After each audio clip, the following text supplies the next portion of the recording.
This teenager lived alone with his father, and the two of them had a very special relationship.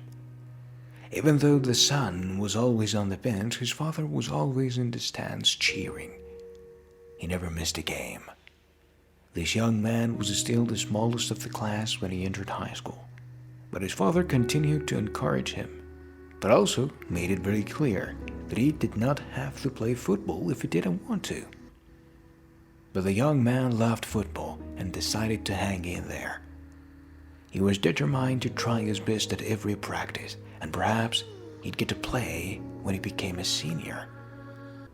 All through high school, he never missed a practice nor a game, but remained a bench warmer all 4 years. His faithful father was always in the stands, always with words of encouragement for him. When the young man went to college, he decided to try out for the football team as a walk-on. Everyone was sure he could never make the cut, but he did. The coach admitted that he kept him on the roast because he always put his heart and soul into every practice, and at the same time provided the other members with the spirit and hustle they badly needed. The news that he had survived the cut thrilled him so much that he rushed to the nearest phone and called his father. His father shared his excitement and was sent season tickets for all the college games.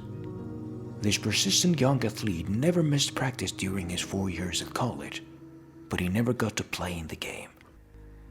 It was the end of the senior football season, and as he trotted onto the practice field shortly before the big playoff game, the coach met him with a telegram. The young man read the telegram and he became deathly silent, swallowing hard. He mumbled to the coach, "My father died this morning. Is it all right if I miss practice today?" The coach put his arm gently around his shoulder and said, "Take the rest of the week off, son, and don't even plan to come back to the game on Saturday." Saturday arrived, and the game was not going well. In the third quarter, when the team was 10 points behind, a silent young man quietly slipped into the empty locker room and put on his football gear. As he ran into the sidelines, the coach and his players were stunned to see their faithful teammate back so soon. "Coach, please let me play. I've just got to play today," said the young man. The coach pretended not to hear him. There was no way he wanted his worst player in the close playoff game. But the young man persisted, and finally feeling sorry for the kid, the coach gave in. "All right," he said, "you can go in." Before long, the coach, the players, and everyone in the stands could not believe their eyes. This little unknown, who had never played before, was doing everything right.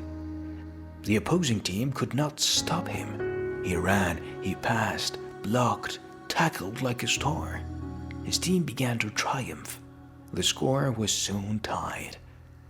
In the closing seconds of the game, this kid intercepted a pass and ran all the way for the winning touchdown. The fans broke loose.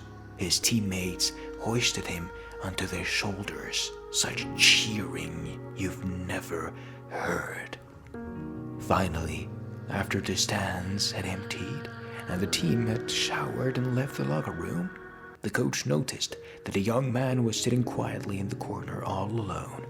The coach came to him and said, "Kid, I can't believe it. You were fantastic.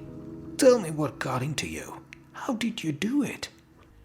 He looked at the coach with tears in his eyes and said, "Well, he knew my dad died. But did you know that my dad was blind?" The young man swallowed hard and forced a smile. "Dad came to all my games, but today was the first time he could see me play. And I wanted to show him I could do it." That was for today's story. Please leave a like, and if you wanted to hear more stories, please subscribe to Storytime channel.